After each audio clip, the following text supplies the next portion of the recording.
Buenas noches, estimado licenciado. En esta oportunidad realizaré el video conforme la materia de filosofía jurídica. Primeramente me tocó la parte del derecho natural en Roma.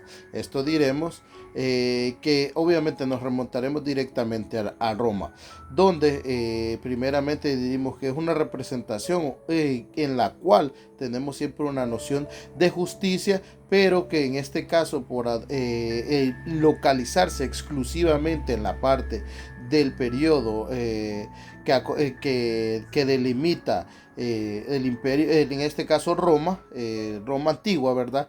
Estaremos hablando que no dependían de leyes escritas, sino más bien de algunos principios morales o universales inherentes a la naturaleza humana, entendiendo o abogando que estas normas eran justas, que más que todo derivaban en la racionalidad y el orden natural del mero mandato de la autoridad.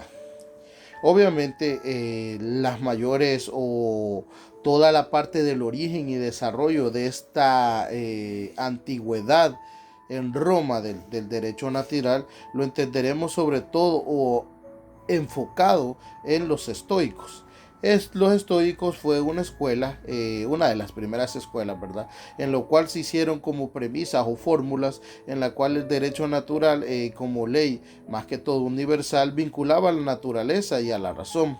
Los estoicos al final creían que la naturaleza proporcionaba una ley a la que todos los seres racionales deben adherirse, y sostenían que la verdadera justicia proviene de seguir esta ley natural.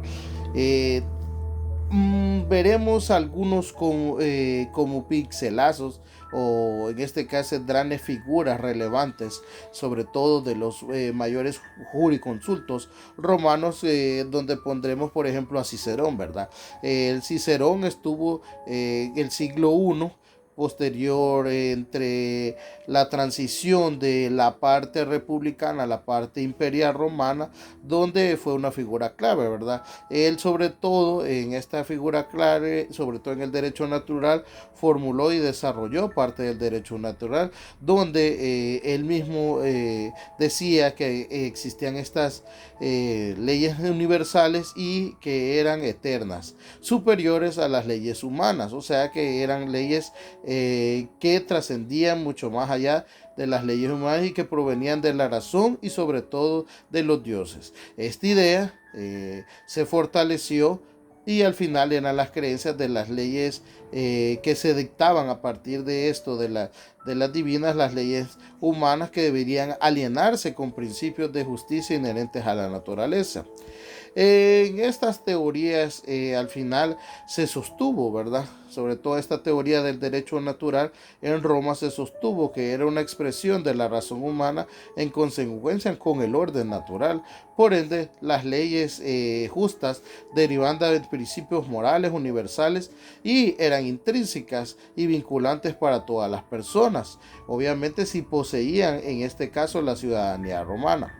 Esta teoría se consolidó en Roma, obviamente a través de los escritos de Cicerón y de algunos otros juristas romanos, quienes veían el derecho natural como una fuente superior y universal de justicia. Al final todo esto tuvo una relación obviamente entre el hombre, el Estado y la sociedad, que en conjunto formaban diferentes normas que nos permitían tener ese derecho natural, en las cuales podíamos hablar incluso de algunas concepciones como justicia, que estaban intrínsecamente obviamente ligadas al derecho natural, el cual dictaba que las leyes y las decisiones judiciales deberían ser justas y equitativas. La justicia se concebía como un valor fundamental que no dependía de leyes concretas, sino de principios universales. Obviamente esto entendiendo con las limitantes que existían en la época, como acoté anteriormente, de que tenía que pertenecer a la nacionalidad romana, porque eran pueblos que en ese momento aún tenían ciertas formas de esclavitud. También estamos hablando de la seguridad jurídica que representaba para los ciudadanos, obviamente, este sistema de leyes basado en el derecho natural, como las 12 tablas, para dar un ejemplo, buscando un orden jurídico que asegurara la estabilidad y protección de los derechos individuales y colectivos, dando así el punto de vista esencial para mantener un orden y un bienestar y hasta cierto punto la paz social del pueblo romano.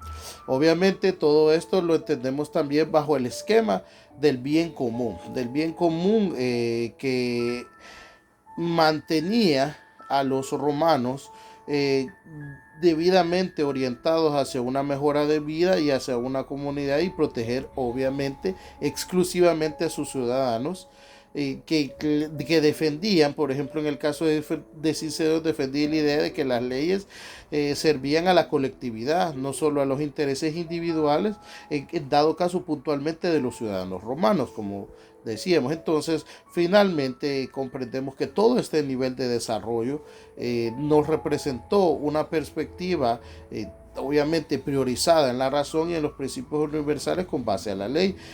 Esta visión romana sobre todo el derecho influyó profundamente al final en lo que hoy conocemos de la filosofía jurídica con las diferentes fuentes del derecho, para dar un ejemplo, y en la idea que el derecho debe servir al bien común y a la justicia en relación entre el individuo, el Estado y la sociedad. Muchísimas gracias, feliz noche.